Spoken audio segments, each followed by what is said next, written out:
Hey friends, welcome into a fresh episode of Dirt Tracker Conversations. I know it's been a while since we did one of these, but the World of Outlaws are headed out to California, so I wanted to talk to somebody that's kind of embedded in the California sprint car scene, get you ready for the racing this weekend, and also talk about the California sprint car scene in general, the 410 stuff with NARC, Sprint Car Challenge Tour 360 stuff, new drivers, who we should be paying attention to for championships this year. So I got on the line with Alex Nieten. He writes for Speed Sport and Sprint Car and Midget magazine. He also does PR work for the NARC series. About 40 minute conversation here. We cover all sorts of things, Outlaws, and then basically anything sprint car racing in California you can think of. We talked about it. So enjoy this episode with Alex Nieten.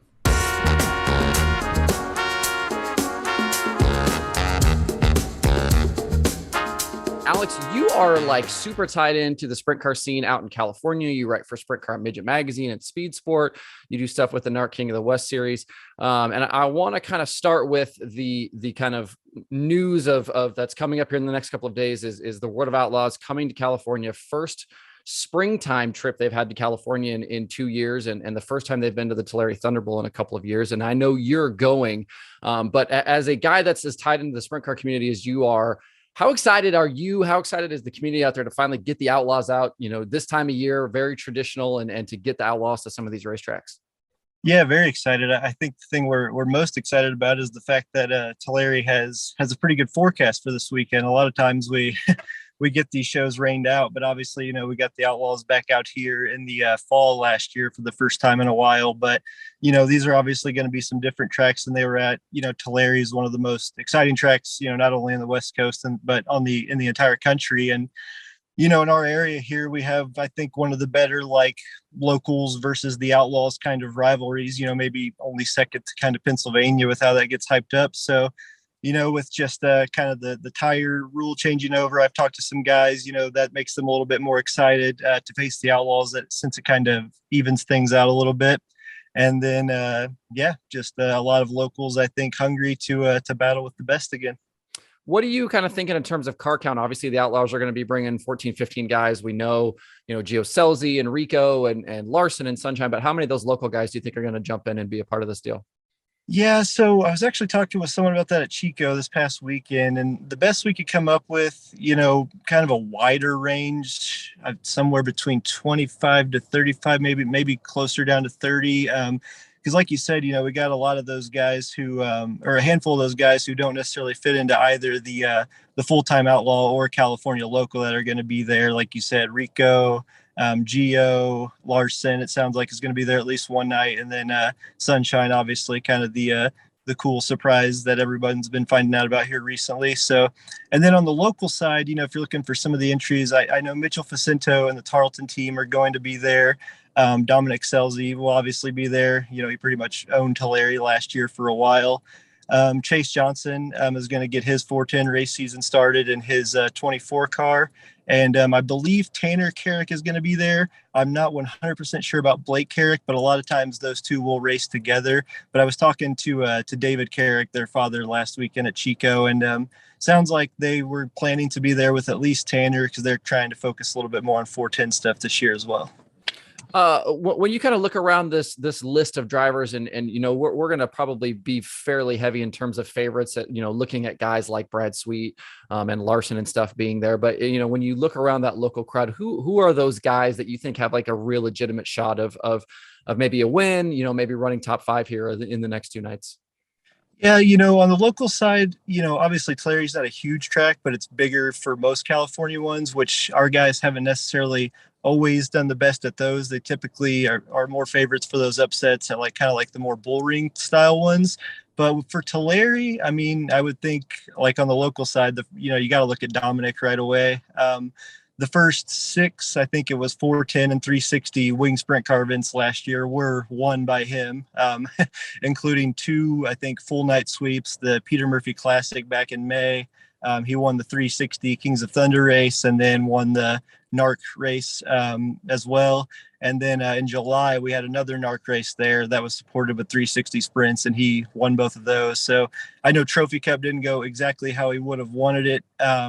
But, still, I mean, probably the best driver there last year. And then Also, I mean, Mitchell Facento, I think his best outlaw finish so far is eighth, but, he's obviously been pretty stout in the Tarleton car to start so far. I think he was sixth at Hanford in the debut, and then obviously won last weekend at Chico in the Silver Cup finale. And he gets around Tulare pretty well. He's got a few 360 wins in the last few years, got a Trophy Cup prelim win in there. But that was all in Stan Greenberg's car. And then obviously the Tarleton car speaks for itself, one of the most potent machines on the West Coast. And he's with crew chief Drew Warner again, and they seem to, have a pretty good dynamic. And then another one as well, as far as the local favorites, Shane Golobic, he's so versatile. I mean, he's a favorite at any dirt track in California, no matter who he's racing against. So he doesn't actually have a ton of wins at Tulare. Funny enough, I was actually talking to him about this last year. He won the Trophy Cup in 2016 and 2017, which you obviously went on points, but he didn't actually have a feature win there until he won the Peter Murphy Classic in 2018. So, but, he's super consistent there, just like he is at all tracks. And I mean, I'm not exactly sure how many years he's been in that Matt Wood right now, but obviously they've got some longevity going. And I mean, he gets around there pretty well as well. I'm curious about some of the kind of new driver team combinations too. As we're kind of talking about this, you mentioned Facino with Tarleton and obviously Drew. Drew's a guy that I've talked to before on this show. And that's a potent combination. Like you mentioned, Drew has a ton of experience across the country. But what other guys, when you kind of look around California, have new rides or are in new opportunities this year?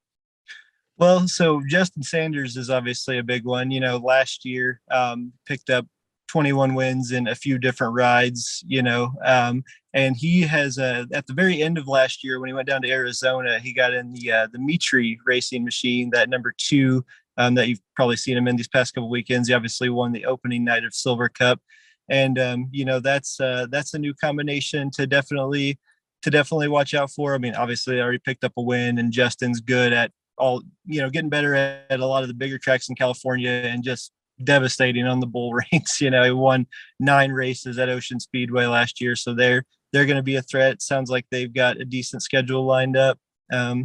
Just trying to think. Oh, and then obviously one guy we haven't mentioned yet on the local side, because age restrictions will not allow him to run with the Outlaws this month, is Joel Myers Jr. Getting in the Roth Motorsports car, the kind of the iconic 83V, that Larson and Sweet and guys like them and Gurney as well raced when they were a little bit younger out here. He's getting in that car. I know I think they battled some gremlins in these first couple weekends out, but I'm sure with Dave and that whole crew, they'll get it figured out. Last year in just his second NARC start ever, it was in his family car. He got a podium at Petaluma. So, he's obviously one of those younger guys that's rising up very quick, like you see in California. Just trying to think. Oh, and then one other one, actually just did a story on Michael Facento, Mitchell's brother, getting in the Mike Fulps 56. Michael has very limited 410 experience. Obviously he's won everything there is to win in micros and, won a lot in the midgets as well. But he's getting in the 410 sprint car mostly for Mike Fulps this year. They're going to run the whole NARC tour. That's the plan. And then I think some Outlaw shows maybe in the fall as well is potentially their plan. I'm not 100% sure on that, but that's a new one. They did get one start together last year with NARC at Hanford. Yeah, unfortunately ended in a crash in a feature, just kind of on a wild restart. But talking to Michael, he acted like he gelled pretty quickly with the team. So there'll be another interesting one to watch this year. You mentioned Joel Myers Jr. there not being old enough. One driver that is old enough is Corey Day. And I'm curious what your thoughts are on Corey. I am super high on him. I think he's definitely one of the really important talents, I think, around the country to pay attention to. But who's he driving for this weekend? And what do you think his chances are against the Outlaws? I believe he's driving in the Myers 14. I'm not 100% sure on that, but I believe that's going to be the case. I haven't actually talked to him. He was at Hanford a couple weeks ago, but I didn't get a chance to speak with him at all. But that was the car he was in at Hanford. Obviously, like you said, last year when he kind of really rose up, that was the car he started out in Arizona and kind of burst on the scene when everyone was watching that Wild Wings shootout. And he had a great heat race with Donnie Schatz there that he came out on top of. And then, he won a couple NARC races in that car, ran Trophy Cup in that car, and I think finished 4th in points, if I remember off the top of my head, was just super consistent in it. So, I mean, like you said, he's absolutely one to watch. Chili Bowl Nationals Rookie of the Year this year. Won and what was it, like his 5th USAC midget race last year out at Circle City. So yeah, I mean, he burst onto the scene last year in a big way, and I wouldn't be surprised if he kind of adds another layer to that with an impressive Outlaws run. Well, and you mentioned Myers in there, and the Myers you mentioned is Jason Myers, who Right. obviously is a 2-time World of Outlaws champion. How involved is he these days, kind of in the sprint car scene out there, with kind of working with Corey, and is he somebody you see around a lot? So I'm not 100% sure on his role. I mean, I do think he plays a pretty close hands-on role. It's kind of funny you mentioned that actually, because last year after Corey won at Hanford for his first NARC win, I was talking to him a little bit afterwards, and he said Jason was pretty much at every race helping out, but he couldn't make it to that one. So he missed out on Corey's first win. So Corey was a little extra motivated to get another one, and he was there helping out at Stockton at the end of the season when Corey won the NARC finale there at Stockton. So it sounds like he plays a pretty close role, but again, not 100% sure on that. I talk to Corey every now and then. I actually haven't personally talked to Jason before, but like I said, just based on my brief conversations with Corey, it does sound like he is, pretty close and hands-on. Just unfortunately not there for that first NARC win, first 410 win for Corey. One of the new combinations we are going to have this year, and we've already seen them, I think just the once, is Kerry Madsen in that Roth car with the Toyota horsepower. And I think you were at Hanford a couple of weeks ago when he ran second there to Carson Macedo in the Tarleton car. But what's it going to be like kind of not having that car around California this year? Like, I know they're going to run some stuff, but they're obviously going to run a fairly sizable national schedule as well as they kind of develop that car. But is it going to be weird not kind of having a full-time Roth car out there all the time? Yeah, I guess in a sense it will be weird to not have him full time. Actually, you might be kind of surprised to learn. I was talking to Paul Baines, their crew chief, the other day, actually that night at Hanford, and he was actually saying they had a decent slate of NARC races out here. Okay. So it sounds like they're going to be pretty busy traveling. Obviously schedules are subject to change, but it sounds like we might see a decent amount of Kerry and Paul. Obviously Paul Baines, he's been out here for a while. He's got an extensive notebook on all the California tracks. So, I mean, I think they're going to be super tough to beat when they are out here. And then, I mean, tough to beat when they go anywhere. Kerry Madsen's one of the best ever strapping a sprint car. So, but yeah, I mean, it's definitely going to be strange in the sense, we might not necessarily see the Roth trailer roll in at every big race out here. Because obviously that, one of the, obviously, when you think of a car with California, the Roth one is right there at the top of the list. So, and just with all they've done across the entire country as well in sprint car racing. So I think we'll see a little bit more than him than some might expect, hopefully, like I said, as long as their schedule stays similar. But yeah, I mean, we're definitely excited to see him out here. Obviously, like you said, that first night out, ran second to, one of the current best in a sprint car with Carson Macedo, and even I think let a lap in there. So hasn't taken them very much time to get it figured out. The Outlaws obviously at Tulare this weekend, and then we've got stops at Merced, Ocean, Bakersfield, and Paris before they kind of head back east again. How many of those shows are you going to be able to get to? I'll be at Merced and Ocean next weekend. I will not be able to make it to Bakersfield and Paris, unfortunately. But next weekend I'm really looking forward to with a couple of bull rings. That's like kind of the track that when you think of the stereotypical, maybe that's a bad way of putting it, but just kind of the quintessential California track, I guess, is a bull ring. I think this time of year too, when it's a little bit cooler and still not super hot, hopefully it'll help out with the tracks. And I mean, I don't think the Outlaws have been to Merced since 2014. Ocean out there in Watsonville, it's been a little bit more recent, but I'm not exactly sure how long it's been. But like I said, a couple of bull rings, with the Outlaws versus our locals should make for a pretty fun weekend. Yeah, that Merced show is one I'm interested. I know Doug Lockwood a little bit from his time from working with the Outlaws, and I know he's been working for a long time to be able to kind of have this show. So I'm excited to see them finally be able to get the Outlaws to come through there. I know you're tied in pretty heavily with NARC, and you do a lot of PR work for them and stuff. What are you excited for this season with that series? And can anybody challenge Dominic Scelzi here for the championship? Well, I mean, it's probably a shorter answer of what am I not excited for because we've got a lot of I think pretty awesome races lined up this year. First off, I mean, we're starting off the year at Stockton with the 6,000 to win race with the third Asparagus Cup. Stockton is a pretty awesome facility. Then we go right in the next week to the second Anthony Simone Classic. That's going to be an 11,000 to win race. Then we'll be heading up to Chico at the end of the month for our first race there under the new SLC promotions. And then I mean May and June, it's going to be pretty nonstop for us. The Peter Murphy Classic, we're going to actually be us and the Sprint Car Challenge Tour will be racing in both nights of it. The first night's over at Tulare, and then the finale's at Colorado Speedway over in Hanford this year. Obviously, the track Peter Murphy promotes out here.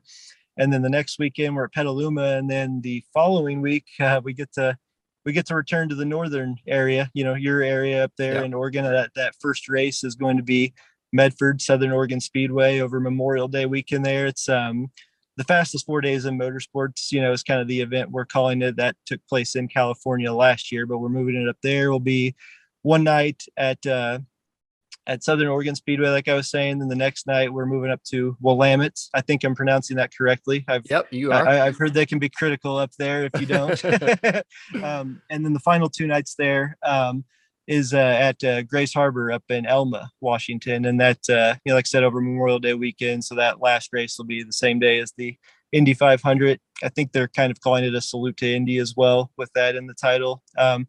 And then June, we've got a weekend, the Pombo Sargent Classic and the Dave Bradway Jr. Memorial. That's at Ocean Speedway for the Pombo, and then the Bradway is at Placerville. Obviously, this will be the second year since the Bradways made the move over to Placerville after being at Chico for so long.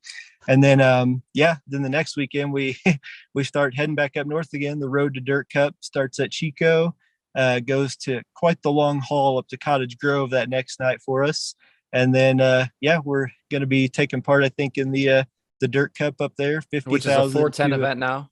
Yeah, back to being 410s after a little break there as a 360 race. So Dirt Cup, and then I'm kind of rambling here about the schedule. I can't believe you know all this off the top of your head. I would never remember the schedule like this. I'm excited, man. I'm excited. Especially, I mean, May. Like I said, all these races in May and June, we have 7 races in each month. For a regional series like us is a pretty heavy slate, especially making those 2 trips up to Oregon and Washington. So it's going to be a busy time for teams and, hopefully fans who can travel to a lot of those races. Second half of the year, the schedule kind of spreads out a little bit more. There's not as much racing in a compact area. One race we're really looking forward to that's going to be a new one this year is the Dennis Roth Classic down at Tulare. I think as long as everything stays as planned, it's going to be like an $8,300 to win and an $830 to start race is kind of a tip of the cap to that iconic car. So, but there's, a handful of other races spread out there through the fall. And then as far as your question on Dominic, I mean, he's got Jimmy Carr back, which, like, if you heard any of his Victory Lane interviews last year, he was quick to compliment Jimmy, and the massive impact he made on that team. So, it's going to be tough, but with Mitchell, I mean, in Tarleton, Mitchell's got 3 career NARC wins, but I mean, I wouldn't be surprised to see them, double that, if not more this year, and kind of challenge for the title. Like we talked about with him and Drew, they've got a good connection. Tim Kading, somehow we've gone this far in a conversation. Yeah, we haven't talked about the Kadings. And we haven't talked about Tim Kading. So Tim Kading's back in the Bates Hamilton racing machine. They got their race season started this past weekend. Unfortunately, they're not going to be at Tulare, but they do plan on being at Merced and Ocean next weekend. But last year they were third in points, missed second by just a point. And I mean, with sprint car racing, it seems like longevity is getting more and more important. And I think this is going to be their 5th year together as a team. I think TK went over there in 2018, and their 3rd year kind of more focusing on 410 stuff. Obviously their first year with 2020 focusing on 410, they didn't get to do much 410 racing out here in California, but I mean, you look for them to get better. They got a couple wins last year. Bud Kading in the 69 car, he's He's got a NARC championship. And I mean, he started out the year last year, like on fire. It was like top fives in like the first 5 races. And then they fell off just a little bit. But, I mean, as talented of a driver as he is, and in that 69 car, he's always a threat to be up front. And then as far as other championship contenders, I know I'm probably leaving someone out on here as we've just got such a good crop of drivers, but I think those guys I listed would probably be big challenges to Dominic, especially TK and Facento. I mean, I expect Facento and Tarleton to keep gelling, and Tim Kading, again, one of those guys who's the best to ever drive a sprint car, and we're just lucky to have seen him. We're lucky that he's running so much in California again these days, and I mean, he's just TK. That's all that needs to be said. Yeah, for sure. There was a little bit of chatter here in the last week about kind of the 410 scene out there in California. We saw Jeremy Elliott, talk about it on his podcast and write about it. And, the kind of questions have been coming up with Kevin Rudine and Peter Murphy taking over at Skagit and then wanting to build up 410 racing. And kind of from where you sit, where do you think kind of the situation is, the health of 410 racing right now in California? I know that, a lot of people were talking about it when they only had 14, 15 cars show up to Hanford here a couple of weeks ago, but I don't think that that's all that surprising, but it seems like some other people did. But from where you sit, where do you think kind of the state of 410 racing is right now in California? Yeah, I mean, I think it's trending in the right direction. I mean, I listened to your show shortly after that Hanford race, and I think you hit on a key point there, which was patience. Mm-hmm. Because I mean, you can't just fix something like that overnight. You can't just build it back up immediately. And of course, like the car count at Hanford might have been a little bit disappointing, but like you pointed out as well on that show, it was super early in the year. Some guys weren't necessarily ready. One guy I've also haven't mentioned yet in this show is Willie Croft. I was talking to him at Chico, and he was one of those I was talking to this week, and they weren't quite ready to get going for the year. It was a little bit early. So like you said, I think it's going to require a little bit of a patience. It was kind of a bummer that it stirred up some drama so early in sprint car season, but I'm just hoping as we get more going along this year, hopefully car counts start heading in the right direction, and we can be more a little optimistic about it and put that behind, and even just thinking about it from a different perspective, while the car count was disappointing, I mean, for a show in February where in California, despite what people might think, it's still not very warm out here, that place had a really good crowd. I mean, I was blown away by it for it being that early in the year. And I think it's a testament to what Peter has done. And that was kind of a bummer. It seemed like in the national scope, Colorado Speedway was kind of getting a lot of criticism. And, Peter just puts in so much work there. I mean, you can't hardly get in a word with the guy because he's running 1,000,000 miles per hour the whole time there, working on the next thing he can do to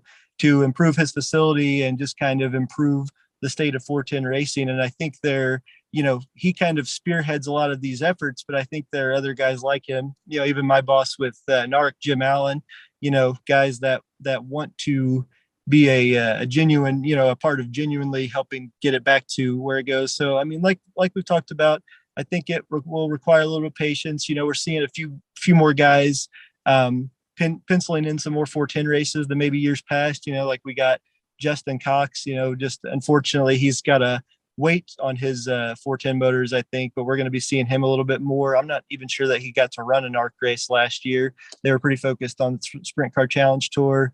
I know Chase Johnson's going to be running some more NARC races. I think Colby Copeland and Larry Antea's car, and we already talked about Justin Sanders and the those Mitri cars. I don't think they did much 410 stuff last year, so I'm hopeful that it's a positive direction. And yeah, just like I said, just unfortunate that there was that drama so early in the year, but just in general, like we've talked about, it's going to require patience, but I think it's headed in the right direction. You've mentioned Chico a few times, and I've talked about that on my show with Brad and Larson and Copeland kind of taking over the promotion there. Were you at that show? What was that last week? And do you notice any kind of changes already to that place? It seems like they're definitely upgrading I was over in the pit area most of the time. But it seems like, they've revamped like the concession area. They've got like for the concession, it's like Larson Lane, Copeland's Corner, Nice. and I can't remember the one for Sweets right now, but they've kind of upped things over there, and just with some different lighting fixtures and stuff. They post a lot. They're really active now on their Twitter account, kind of keeping people up to date on the improvements they're making. So I wasn't necessarily having that much of an eye on it. I was watching the track so much just because we got dumped on there. Yeah. But as soon as I rolled into Chico, it takes me 3 hours to get up there, and it didn't rain the entire drive until I pulled into Chico. So, and the skies opened up. So, just kind of keeping an eye on the actual track surface there. But yeah, I mean, it seems like already they're making improvements. Working on it before they even had their first race.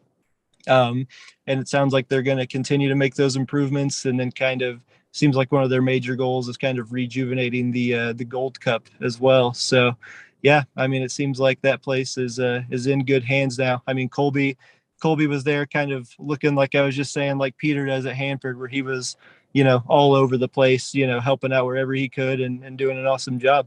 Nice. I want to ask you too about kind of the 360 stuff. Sprint Car Challenge Tour is obviously kind of the main series out there, but there's 360 racing all over the state. You go north to Marysville and weekly racing all over the place. But where are you kind of at right now, and what you think of the state of 360 stuff, and who is kind of going to challenge for the championship with the Challenge Tour this year? I know Ryan Robinson won it last year. Is he going to be kind of the favorite to win it again? Yeah, admittedly, I probably should have talked to Gary Thomas a little bit more about this last week, but I'm not entirely sure of who's all shaping up on their regular roster. Like you said, Ryan Robinson won it last year. The first guy not named Kyle Hurst to win it in that series, young history. But I mean, he was just super consistent, and I mean, I think he continues to develop as a sprint car driver. So, I mean, just off the top of my head, like I said, with not really knowing who all is going to be running the series full time, I would think, as the defending champ, he kind of stands out as a favorite. And then just the general state, the 360 stuff is still pretty healthy. We got a few tracks out here that run weekly shows. There's a handful of big shows. We've got Chico's got some with the Fall Nationals. There's going to be the NorCal Posse shootout up at Placerville in September, and then obviously the big one is Trophy Cup. So, I mean, I think it's still in a really good place. And then, like you said, up north, I'm not entirely familiar with that scene up there. Like you said, I know it's mostly 360 stuff these days. The fortunate thing for us, I have heard some guys are trying to look in a little bit more to 410 stuff, since we're going to be going up there twice. The Dirt Cup is as big as it's going to be with 410s. And then obviously the Outlaws still go up there as well. So, yeah, I mean, the 360 stuff, it continues to roll along. I think as a matter of fact, too, Placerville gets their weekly points division going next weekend. Well, I'm going to let you go here pretty quick, but I'm going to nail you down. I want to know who your picks are for this weekend. Who you got winning with the Outlaws Friday and Saturday night? Man, come trapping on, me, huh? Come on. Oh man, well, I'm tempted to go with the home field bias, but it's so hard to pick against the Outlaws. All right, I'm gonna go Friday. Brad Sweet's yet to win an Outlaw race at Tulare, so I think Brad gets one, and I'm going to put the pressure on Dominic. He's got to win Saturday to get his first Outlaw win. Yeah, you just wanted me to pick a local guy, I think, there. I like it. Well, where can people keep up with you? Where can they find you? Where can they see your writing and all of those things? So, I mean, I'm fairly active on Twitter. It's just at Alex Nieten. And then, on the NARC website, most everything that pops up on there is from me. Jib, my boss, still does some. Like I said, I'm the public relations assistant. So he still handles some certain things like sponsor press releases and stuff like that. But any post-race story, pre-race press release, we have a little section on there called Pit Personalities, where we kind of go in depth with some of our drivers. Those are all of my stories on there that we've started doing over the past year or so. And then, Sprint Car Midget / Speed Sport, the website's there.